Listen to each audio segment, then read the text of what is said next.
Hello बच्चों, मैं Ritesh sir from RK research centre. और आज हम 9th क्लास का स्पेशल ज्योमेट्री का सीरीज़ शुरू करने वाले हैं। एकदम प्यारा क्लास होगा, बिल्कुल डीप होगा, एकदम बेसिक से हाई लेवल तक चलेंगे। और ज्योमेट्री में एक एक पॉइंट को, ये आया कहाँ से, क्यों होता है, कहाँ से आया, इसकी उत्पत्ति कहाँ से हुई, इन चीज़ों को हम लोग देखेंगे। तो फर्स्ट ऑफ ऑल, ज्योमेट्री पढ़ने की हमें ज़रूरत क्यों पड़ी, आखिर में ज्योमेट्री से फ़ायदा क्या है, इसका हमें अपने डेली लाइफ में यूज किया है। तो बच्चों, बात यह है कि बहुत साल पुरानी ये बात है कि लोग आखिर में, जैसे कभी मान लीजिए कि मंदिर बना दिया करते थे, कभी वर्गाकार। अब मान लो कि अभी हम लोग बेंच पर बैठे हैं, है ना, तो जो बेंच है, बेंच को हम लोगों ने कैसे बना दिया, आयताकार बना दिया।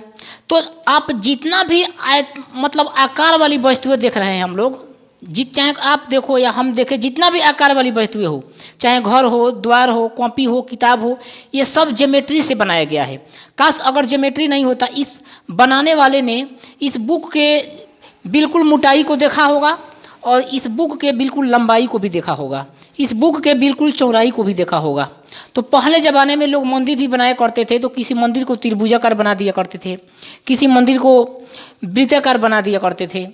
तो ये आखिर में इस ज्योमेट्री की उत्पत्ति कहाँ से हुई? सबसे पहले यूक्लिड ने एक पॉइंट से शुरू किया कि वास्तव में वो पॉइंट है क्या।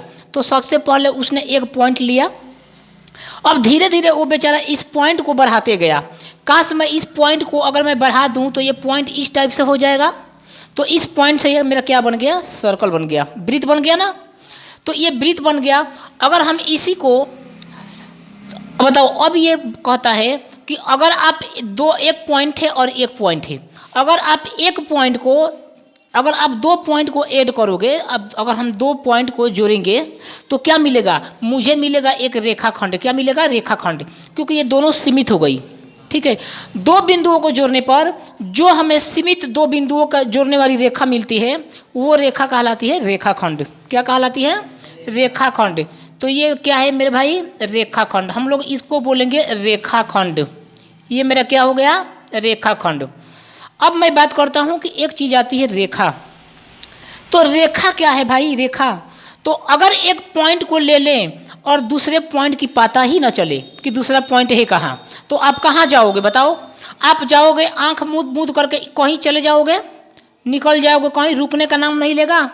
तो अगर हमारा एक पॉइंट, अगर हमारा पहला बिंदु केवल पता है, तो दूसरा बिंदु भगवान जाने ये कहाँ तक जाएगा। तो दूसरे बिंदु की पहचान ना हो तो हम लोग इसको बोलते हैं केवल रेखा। बोलो कि हाँ ना, समझ में आ गया। अगर एक बिंदु से निकलते हुए हम कहीं भी चले जाए, ठीक है, स्टेट में सीधा कहीं भी चले जाए और हम रुकने वाले नहीं हैं दूसरे पॉइंट पे, तो वो क्या होगी? रेखा होगी। लेकिन अगर हम दो बिंदुओं को मिला दें, तो मेरा क्या मिलता है भाई? रेखाखंड मिलता है। अब होता है, एक आता है, हम लोग बेसिक चीज़ें, छोटी छोटी बातों को समझेंगे। अब एक आता है तल। तल आप जानते हो ना बच्चा, क्या होता है तल?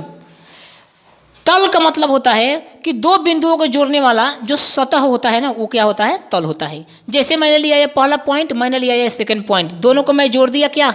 बोलो कि हाँ। तो ये तल हुआ। इसको बोलते हैं प्लेन। क्या बोलते हैं बच्चा? प्लेन।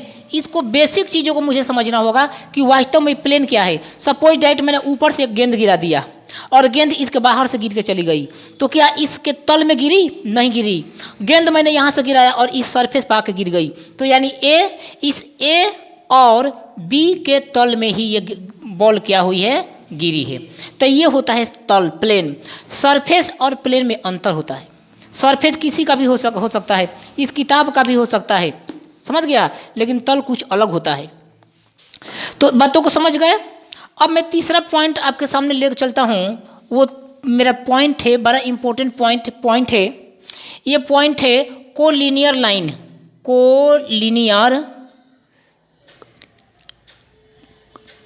Collinear line. इस लाइन को आपको पहचानना होगा। इसको बोलते हैं सरेख रेखाएं। सरेख रेखाएं। तो अब आप मुझे बताइए, सरेख रेखा क्या होता है? सरेख अगर दो बिंदु या तीन बिंदु हो, अगर एक ही तल में हो जाए तो हम लोग इसको क्या बोलते हैं, सरेख। नहीं समझ में आता तो समझ लिया करो। एक मुझे चीज़ बताओ, ये मेरा क्या है भाई, किताब है। किताब का तल क्या है, पॉइंट ए से लेकर बी तक, यही ना इसका सरफेस है, तल यही है ना। अगर मैं इसको रखता हूँ तो क्या ये सरेख होगा, बिल्कुल सरेख होगा, इसी में तो है, इसी में ना है भाई। लेकिन अगर हम बोल दें कि इस किताब को मैं ऐसे रख देता हूँ तो इसका आधा भाग तल में है और आधा भाग क्या है, तल में नहीं है। तो अगर इसको बोलते हैं असरेख। अगर कोई भी बिंदु होगा उस रेखा के, उस रेखाखंड के तल में ही, उस सरफेस में ही शामिल हो तो उसको बोलते हैं सरेख, मतलब कोलिनियर। और उसमें जो बिंदु रखे गए होंगे, ये बिंदु यहाँ पर मिला है, ये बिंदु यहाँ मिला है, तो इस बिंदु को क्या बोलेंगे हम लोग, सरेख बिंदुए। तो मैं एक छोटा सा और एग्जांपल, सपोज डैट ये मेरा रेखा है भाई साहब ए है ना, और मेरा बी है, और इस रेखाखंड में दो गेंद रखा गया है, ये गेंद और ये गेंद। तो गेंद भाई इसके अंदर ही तो है, तो इसको क्या बोलेंगे, सरेख। क्या बोल देंगे भाई, सरेख। लेकिन ये मेरा एक रेखाखंड में ले रहा हूँ तुम्हारे सामने, ये ए बी, और मैंने गेंद रख दिया इसके बाहर, क्या ये सरेख है, नहीं। तो इसको हम लोग क्या बोलेंगे, असरेख। बहुत काम आएगा आगे। सरेख और असरेख बिंदुए जो है ना, जेई एडवांस में जो आता है क्वेश्चन, तो इसमें से जेई एडवांस में भी क्वेश्चन आता है। तो इसलिए 9th क्लास वाले जो बेसिक हमारा कॉन्सेप्ट है, इसको आया कहाँ से ये बातें पता होना चाहिए, समझ रहा है। तो सरेख और असरेख ये बिंदुओं में पता होना चाहिए। अगर मैं बात करूँ एक और चीज़ें, अब तुम रेखा की बात कर रहे हो, रेखा कितनी होंगी भाई, एक रेखा होती है प्रतिच्छेदी रेखा। प्रतिच्छेदी रेखा तो देख लो, एक होता है समानांतर रेखा, समानांतर रेखा भी होता है और एक प्रतिच्छेदी रेखा भी होता है। तो रेखा को हम लोग करेंगे डिवाइड, समझ रहा है, रेखाएं को हमें बांट दे रहा हूँ। एक रेखा होता है, अगर एक रेखा इस टाइप से निकल रही है, आगे बढ़ रही है, और दूसरी रेखा भी इसके जस्ट आमने सामने चल रही हो, तो इसको हम लोग क्या बोलते हैं, समानांतर रेखा। समानांतर रेखा का मतलब होता है कि हर बार इनके बीच का जो डिस्टेंस होता है वो क्या होना चाहिए, सेम होना चाहिए।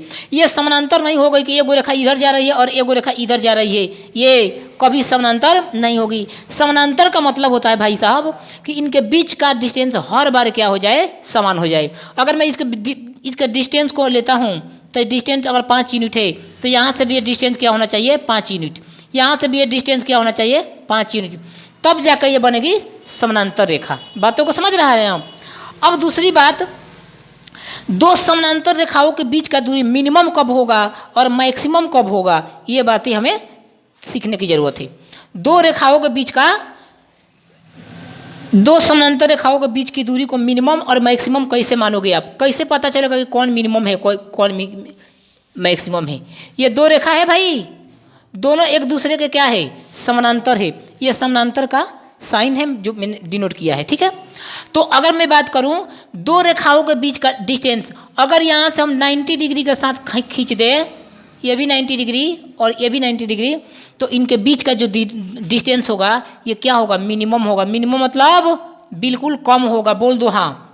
लेकिन इनके बीच का दूरी मैक्सिमम कब होगा, जब हम एक छोर से दूसरे छोर को क्या करें, मिला दें।